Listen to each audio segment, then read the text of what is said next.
The Ranveer show की इस clip को बड़े ध्यान से देखिए।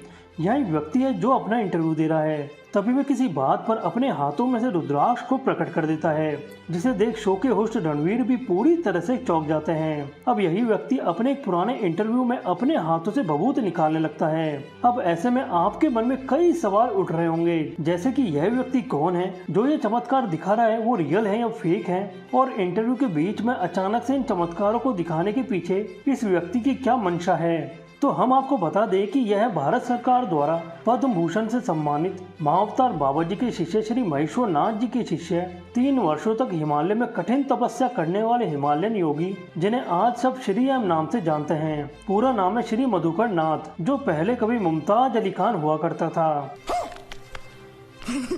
ज्यादा चौंकिए नहीं, क्योंकि आज इनके बारे में हम आपको कुछ ऐसी बातें बताने जा रहे हैं जिन्हें जानकर आप में से कुछ लोग शायद यकीन भी ना करें। नमस्ते दोस्तों, मेरा नाम है शिवा और आज हम बात करने वाले हैं श्री एम जी की। श्री एम का जन्म हुआ था केरला के एक मुस्लिम परिवार में। जीवन में सब कुछ ठीक ठाक चल रहा था, लेकिन एक दिन जब वे 9 वर्ष के थे तभी उनके घर के पीछे वाले हिस्से में उन्हें एक व्यक्ति मिला, जो कि एक साधु के वेश में था। इन्हें लगा शायद यह व्यक्ति दीवार कूदकर अंदर आया होगा। उस साधु ने इनको देखा और कहा, पुत्र कुछ याद आया? उस 9 वर्ष के छोटे से बच्चे ने अपनी गर्दन हिलाकर नाम में जवाब दिया। फिर साधु ने इनके सिर पर हाथ फेरा और मुस्कुराते हुए कहा, चिंता न करो, सब ठीक हो जाएगा। उसके बाद सपने में उन्हें अपने पिछले जन्म की झलकियां दिखने लगी। इन्हें धीरे धीरे सब याद आने लगा कि कैसे वो एक योगी हुआ करते थे और किस वजह से इनका जन्म आज यहाँ हुआ है। जैसे जैसे दिन बढ़ते गए उनकी झलकियां और साफ होती गईं, और सिर्फ इतना ही नहीं, आसपास आने वाले साधु संतों से भी इनके संपर्क बढ़ने लगे, जहाँ से इन्हें अक्सर कुछ न कुछ सीखने को मिलता रहता था।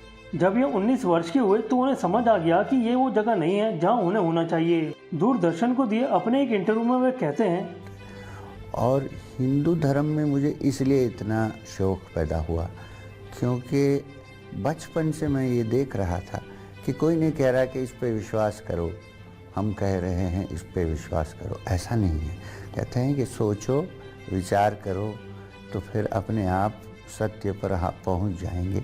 ये जो इंक्वायरी की जो धारा है, इसको देख के हमें बहुत शौक़ लगा कि ये कोई साइंटिफिक इंक्वायरी जैसा लग रहा है। इसलिए हम बचपन से इसके पीछे वेदांत, खास करके वेदांत और योग अभ्यास के पीछे लगे। इन्हीं सब बातों के चलते और अपने गुरु की खोज में 19 वर्ष की आयु में उन्होंने अपना घर छोड़ दिया।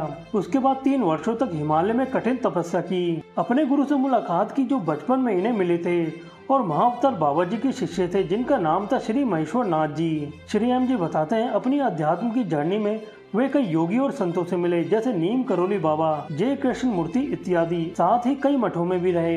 2015 में पूरे देश में अध्यात्म की लहर लाने के लिए इन्होंने कन्याकुमारी से लेकर जम्मू कश्मीर तक पैदल यात्रा भी की। आगे आने वाली पीढ़ी को अध्यात्म और योग का ज्ञान देने के लिए इन्होंने 2 स्कूल्स भी खोले, जिनमें से एक का उद्घाटन किया हम सबके आदरणीय और प्रिय APJ अब्दुल कलाम जी ने। इनके इन्हीं कार्यों के चलते 2020 में इन्हें पद्म भूषण से भी सम्मानित किया गया। 2011 में इनके ऊपर एक डॉक्यूमेंट्री भी आई, जिसका नाम था श्री एम ऑफ मदनापल्ले। इनसे जुड़े सत्संग एवं प्रवचन आपको YouTube पर भी मिल जाएंगे, जिन्हें आप सुनकर अपने ज्ञान को बढ़ा सकते हैं। तो अब बात करते हैं इनके द्वारा दिखाए गए चमत्कार की। अपने इस तरह के एक्ट्स के बाद वे एक बात कहते हैं जो इनके इन चमत्कारों से भी बहुत ही ज्यादा महत्वपूर्ण है।